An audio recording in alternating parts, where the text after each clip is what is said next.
Hola, ¿qué tal? ¿Cómo le va? Muy buenas tardes. Bienvenido a Poder Judicial TV, el espacio de información del Tribunal Superior de Justicia y del Consejo de la Judicatura del Estado de Querétaro. Les saluda Sergio Valleres, como todos los martes a las 5:30 a través de la señal de RTQ. Gracias por estar con nosotros. Aparecerá en pantalla de manera constante a lo largo de la emisión las diferentes vías de comunicación que tenemos con usted. El Facebook, donde está la particularidad de que en el Messenger usted nos puede preguntar, consultar algún tema de interés. Si podemos darle la respuesta, lo hacemos por ahí de manera inmediata o le canalizamos. Está también el Twitter, prácticamente con las actividades de la doctora Mariela Ponce Villa, magistrada presidente del Poder Judicial, el día a día en la representatividad del Poder Judicial ante diferentes entes, tanto gubernamentales como organismos, empresas, universidades, el devenir día a día de las actividades del Poder Judicial. También está la nueva página, vale la pena que se tome el tiempo, completamente rediseñada, presentada el año pasado, con una manera de navegación más amable, más práctica, más sencilla, para que usted tenga en cuenta los servicios que brinda el Poder Judicial del Estado de Querétaro, que, como le comento siempre, son servicios gratuitos, voluntarios y confidenciales. Échele un ojo a la página del Poder Judicial. Y aparece también de manera constante el teléfono de la Unidad de Orientación y Servicio a la Ciudadanía. ¿Alguna duda, alguna queja, alguna sugerencia?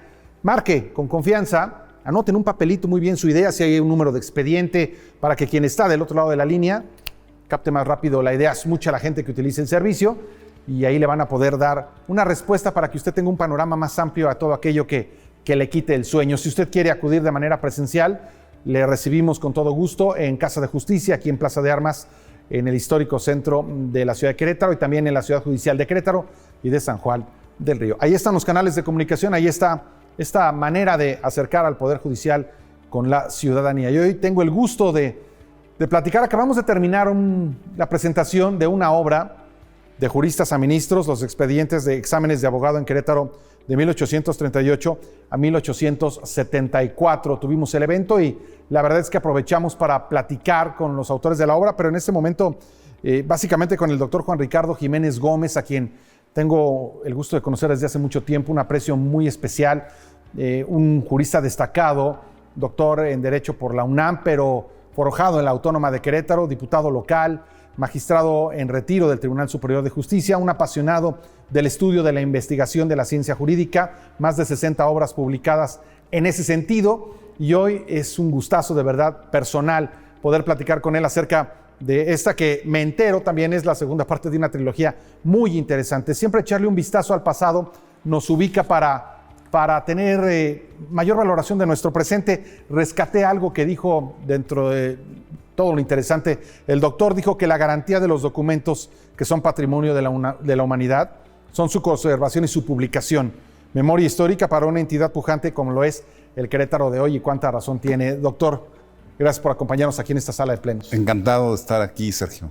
Un gusto estar con usted. ¿Qué pasaba en Querétaro en 1838, doctor?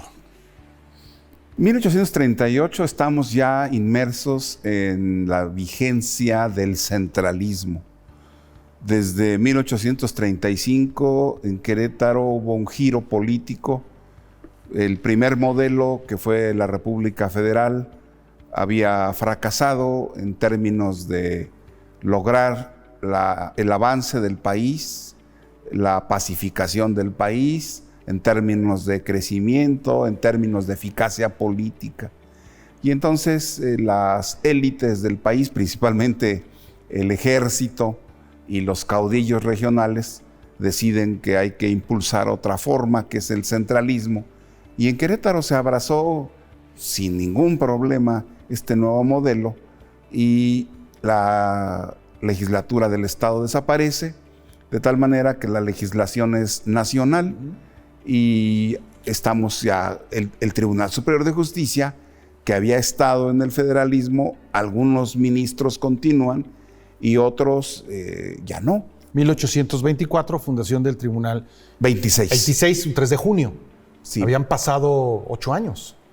A 38 que comienza 10, aquí. sí. Exactamente, estamos hablando de poco más de una década. Sí. Pero los grandes problemas que enfrentaba la judicatura entonces era la carencia de recursos.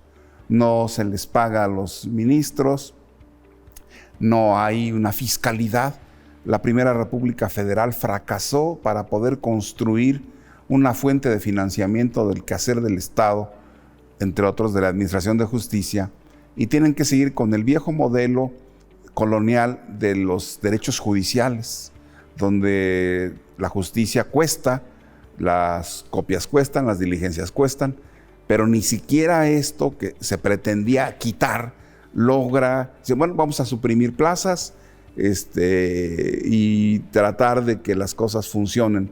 Realmente es una época muy difícil.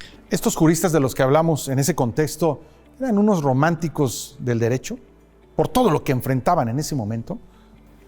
Pues inauguran en este momento una etapa en la cual muchos van a ser objeto de persecución política, pero sobre todo yo creo que el principal enemigo de todos es la miseria, porque algunos dicen que no van a pleno porque no tienen ropa decente para poder acudir a celebrar la audiencia.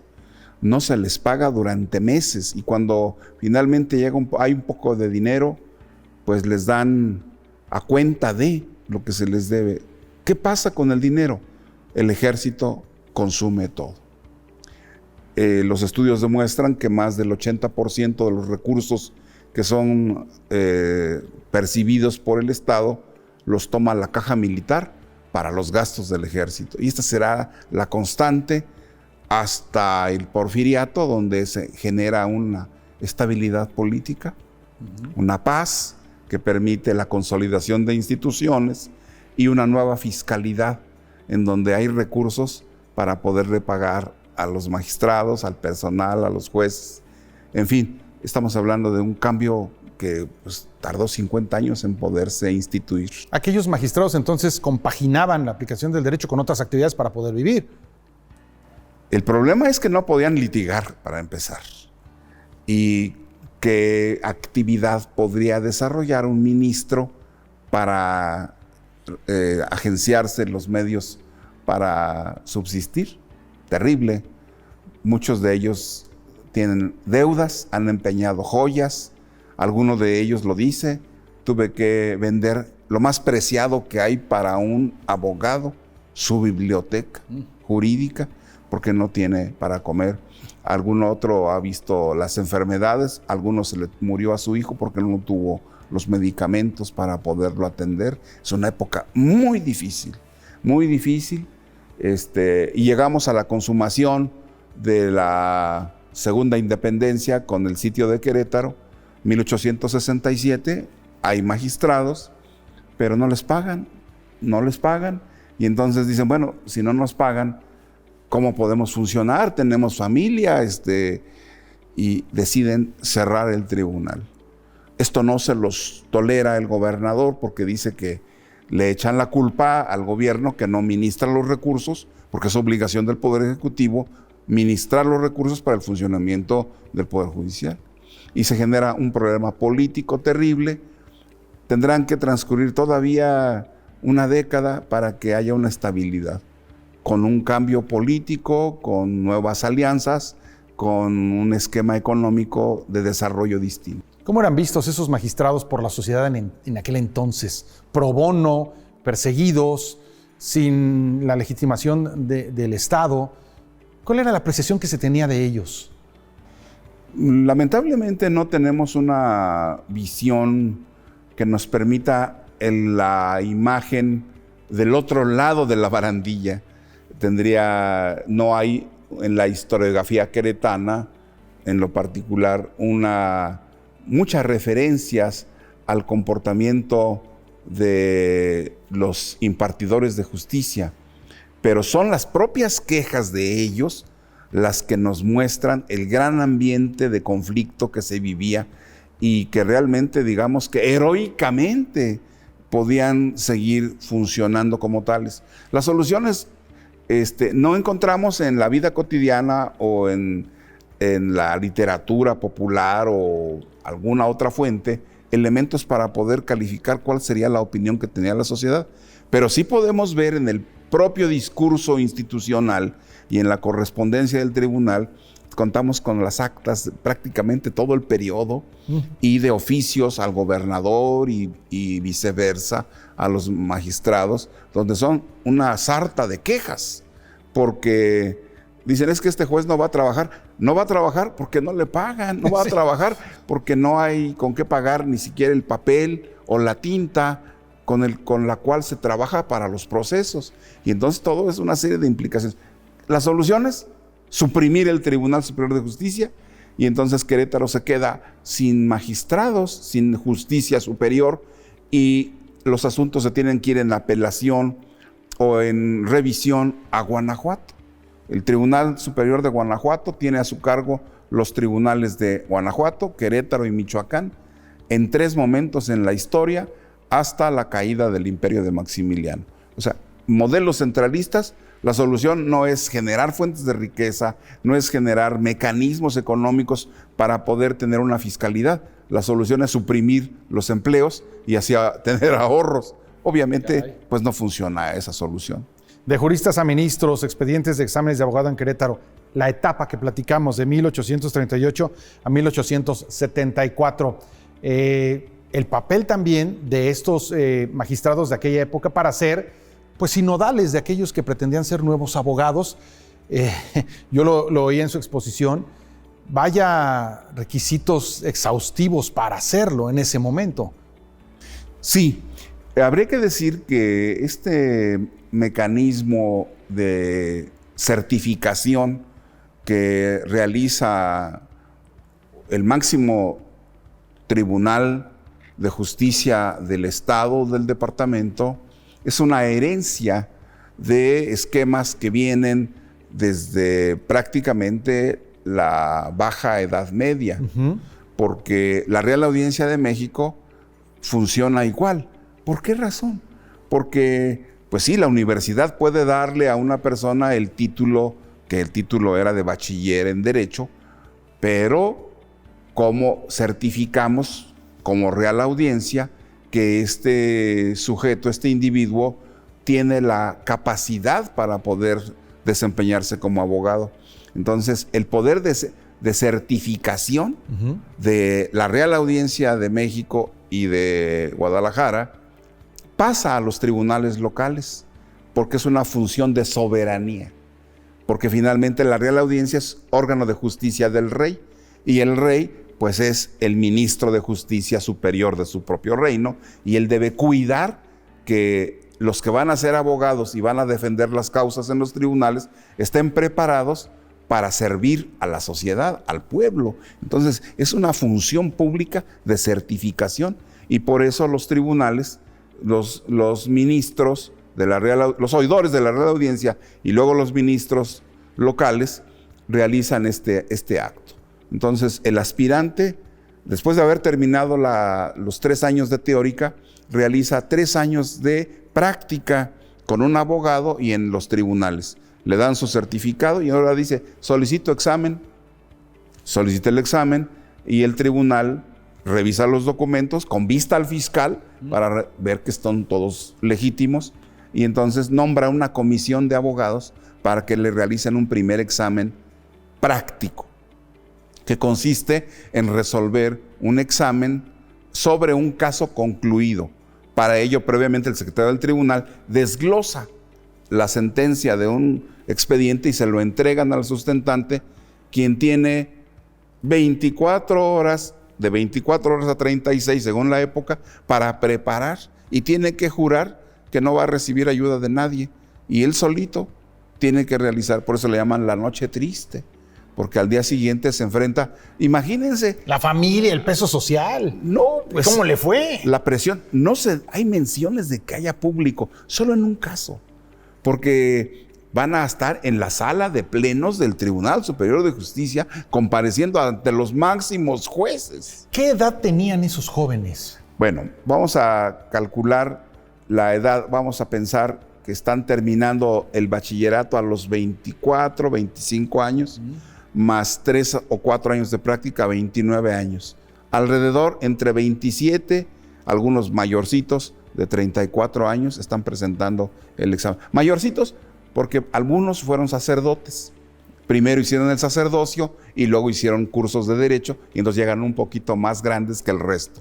Y se enfrentan a los discursos dicen, qué temible acudir ante estos jueces con respeto a lo que impone la presencia, primero de jueces, de abogados ya que están en el foro. Hay una lista y por sorteo se sacan los 5 examinadores. Si pasa este primer examen, entonces se le asigna una segunda fecha en la mañana y otra vez se desglosa otro expediente y se le da para que lo presente sentenciado ante los ministros del Tribunal Superior de Justicia. La ritualidad del acto recepcional, que yo supongo, imagino, pienso, que de ser aprobado al otro día, ese individuo de entre los 29 y 30 años adquiría ya el título de abogado y adquiría inmediatamente otro peso específico en aquella sociedad. Sí, por supuesto.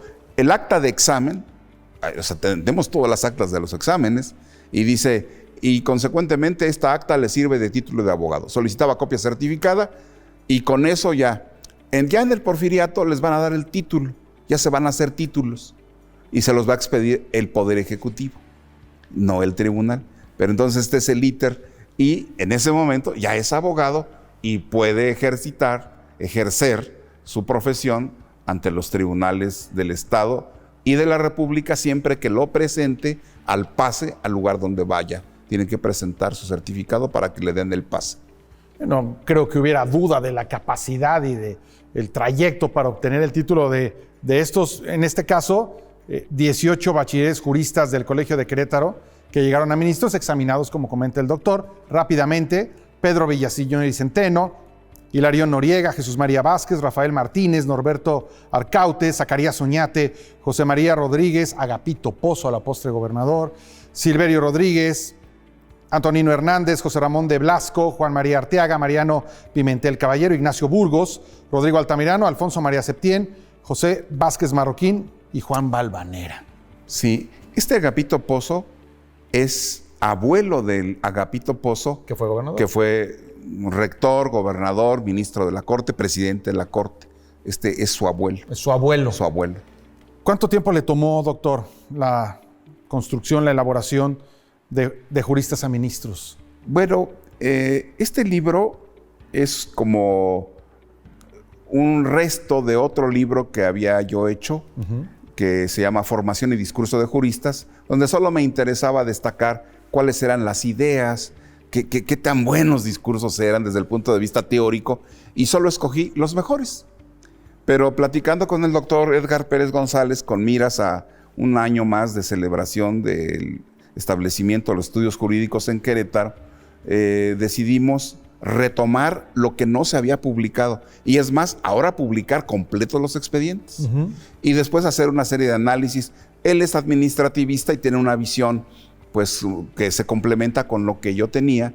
Y entre los dos empezamos a construir, a formar los cuadros, etc. La paleografía es lo que más nos dilatamos, porque teníamos una, pero había sido modernizada, no sé por qué razón, y entonces tuvo que volverse a su redacción original. Y entonces estuvimos aquí trabajando, tuvimos que recuperar otra vez los expedientes y relocalizarlos. Afortunadamente todos están, después de haber pasado, no sé, 10 años de la otra investigación, todos están, y pudimos, con la ayuda de 2 abogadas, Marjorie Cruz Gómez y Maribel Vargas Durán, hacer la revisión paleográfica. Obviamente, la responsabilidad, el doctor Edgar no es paleógrafo, pero es mía, de la revisión final de la paleografía, y yo también le pongo a la máquina con la paleografía. Entonces, sí, nos llevamos, todavía tardamos el año pasado, estuvimos todavía aquí trabajando en el archivo histórico porque teníamos problemas con un expediente que no localizábamos. Venturosamente estaba traspapelado y lo logramos. Lo ojeo el libro y, caray, son 18 historias de vida. Claro, por supuesto. Con su justificación, ya en esta recta final. Leo rápido. En la ciudad de Santiago de Querétaro, a 12 de mayo de 1845, reunidos en acuerdo pleno los señores presidente y magistrados que concurrieron a él y componen el Tribunal Superior de Justicia, habiendo visto el expediente promovido por el bachiller don Jesús María Vázquez sobre que se le reciba examen de abogado, y viene después ya la descripción muy exhaustiva, con las actas, con todos los registros que ustedes recopilaron en esta estupenda obra. Me está ganando el tiempo, pero dos cuestiones muy rápidas. Viene un tercer libro, Sí. la complementación de la trilogía.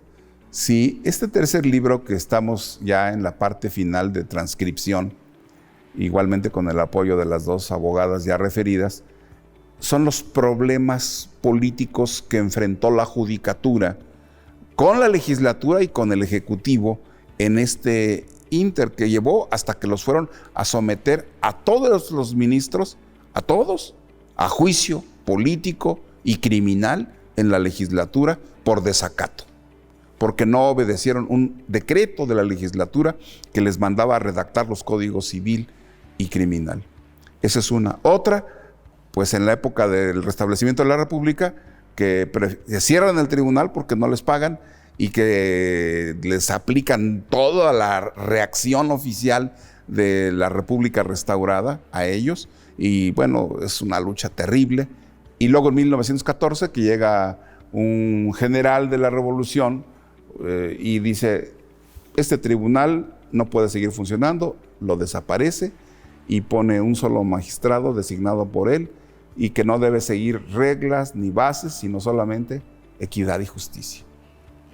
¿Dónde hemos oído eso? Pero bueno, a propósito de juristas a ministros, tiene un acceso gratis a la lectura en la nube que para poderlo visualizar, y ebook tirant@tirant.com, ahí está, para que puedan tenerlo al alcance. Vale la pena echarle un vistazo siempre al pasado para comprender, sí, la grandeza de este estado en el que nos tocó nacer, y a usted que llegó y realizó su plan de vida en Querétaro, y comprender y magnificar el presente y hacia dónde vamos. Doctor, una reflexión final.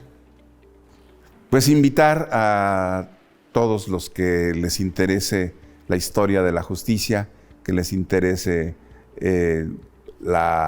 una historia de trasfondo de cómo esta entidad ha luchado siempre por ese ideal, que es uno de los ideales más antiguos y más hermosos del hombre.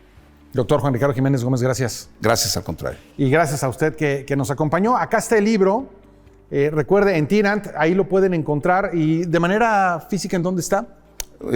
Hay en tiendas, también hay edición física. Edición física, aquí está, para que, bueno, pues usted que es estudioso del derecho, de la historia, siga la obra del doctor Juan Ricardo Jiménez Gómez. Yo me despido agradeciéndole a usted el favor de su atención, invitándolo a que nos acompañe como todos los martes en Poder Judicial TV, este espacio de información del Tribunal Superior de Justicia y del Consejo de la Judicatura. Hemos hablado poco también de la Biblioteca del Poder Judicial, abierta a la consulta a propósito de las obras. Está aquí en el Centro Histórico, en lo que se conoce como la Casa de Justicia, en la Plaza de Armas, para que usted venga, eche un vistazo. Y también, ya lo habíamos platicado en anteriores emisiones, el archivo histórico del Poder Judicial, con documentos muy interesantes que también fueron ya reconocidos a nivel nacional en una reunión de estos propios archivos en el Poder Judicial del Estado de México. Así es que venga, consulte, es información abierta a la que usted tiene acceso y en donde también hay información en la página. A propósito ya de la modernidad de las consultas digitales, está también a disposición en la página web del Poder Judicial del Estado de Querétaro. Continuaremos con los programas también de cara a lo que viene ya con entrevistas con diferentes titulares de áreas jurisdiccionales y administrativas del Poder Judicial para que usted conozca de los servicios, de la oferta, reitero, de los mismos que son gratuitos, voluntarios y confidenciales. Ahí están las vías de comunicación, en el acceso también a la información. Estamos publicando infografías ya de manera cotidiana en nuestro Facebook, en nuestro Twitter, de eventos importantes a destacar en la cotidianidad, en el transcurso de los días, para tener contextos históricos muy interesantes con el marco jurídico nacional e internacional respectivo del tema que estemos tocando. Llegamos al final de la emisión. Gracias por haber estado con nosotros. Soy Sergio Valleres. Quédese en la programación de RTQ. Yo lo veo aquí en Poder Judicial TV próximo martes a las 5:30 de la tarde. Saludos desde esta sala de plenos del Tribunal Superior de Justicia. Hasta pronto.